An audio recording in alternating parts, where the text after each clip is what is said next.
Thank you very much. So, I guess we know we're here to support Macmillan Cancer, and that's part of my story and what I'm going to share some of it with you tonight. And I guess I do know that lots of people in this room have already been touched by cancer in somebody they know of themselves. And as you know, it's no picnic. But rather than dwell on anything negative, I want to share some of what I've learned.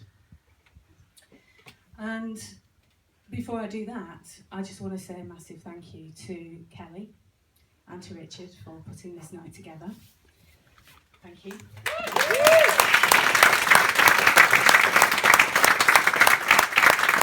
I'd like to thank every one of you for being here, because I know it's not easy to, move and get out your chair and come and support stuff like this and pay money. So thank you.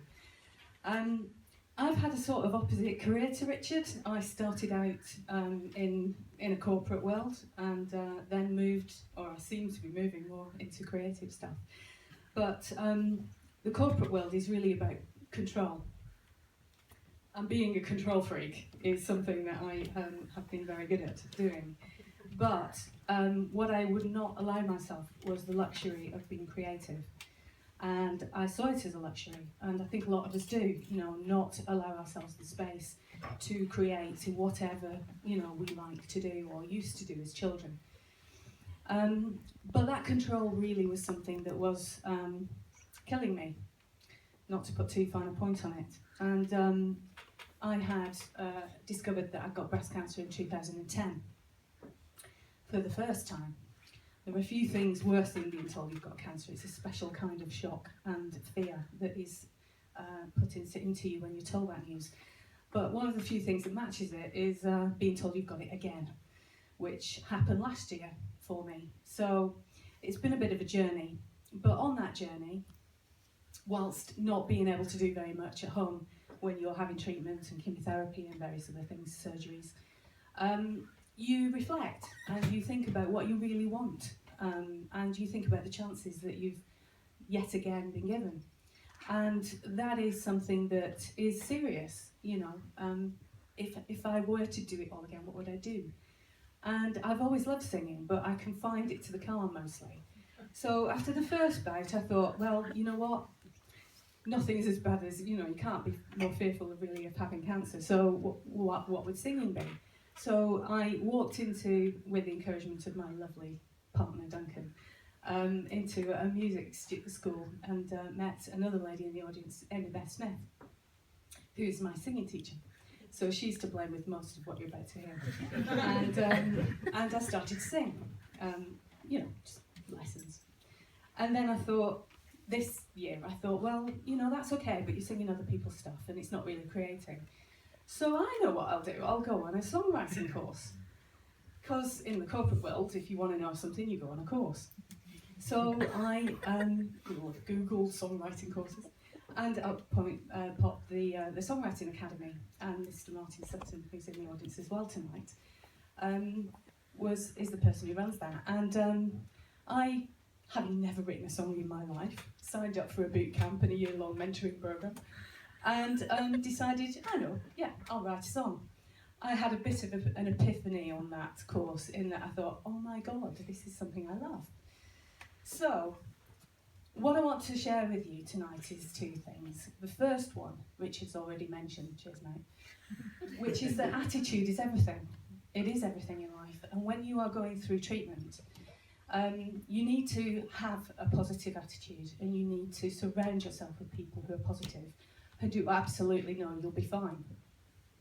And that's what, fortunately, I've been able to do. The other thing is to be creative, to let that flow, to let go of the control. And that's what I've started to do. And what I've realised is when you don't control something, it allows space for other things to happen. And miracles have happened. So not very long ago, I met Kelly. Not very long ago, I met Amy Beth. Not very long ago, I met Mr. Martin Sutton. It doesn't always need to be called Mr. Martin Sutton. I don't know what I do. That's right. And 3 months ago, I'd never written a song in my life. About 5 weeks ago, I did my first ever solo performance at someone's birthday. And 3 weeks ago, the song that I'm about to sing for you didn't exist. So those are the sorts of miracles that can happen. And the other miracle is that I'm even here on this stage with these amazing musicians. So I'm very, very grateful. And I'm now going to invite to the stage. The other miracle, by the way, is that when writing this song for this night, for this occasion, which actually Kyla, who's here, suggested I do, the natural choice was for me to ask someone to co-write with me. And I chose a lady I met on the boot camp that I went to with Martin. Her name is Jill Henley. I'm going to invite her up stage now. And the reason she was a natural choice is not only she is a lovely person, but she too has had breast cancer twice. And her mother-in-law has just been diagnosed as well. So, Joe, would you like to join me? Yeah.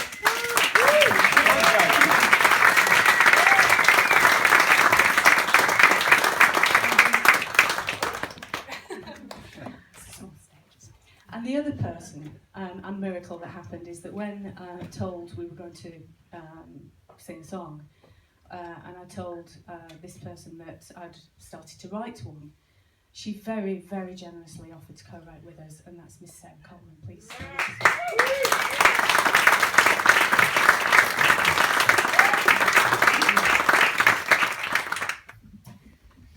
So thank you very much, and this is our song. It's called Love First at Last. Thank you.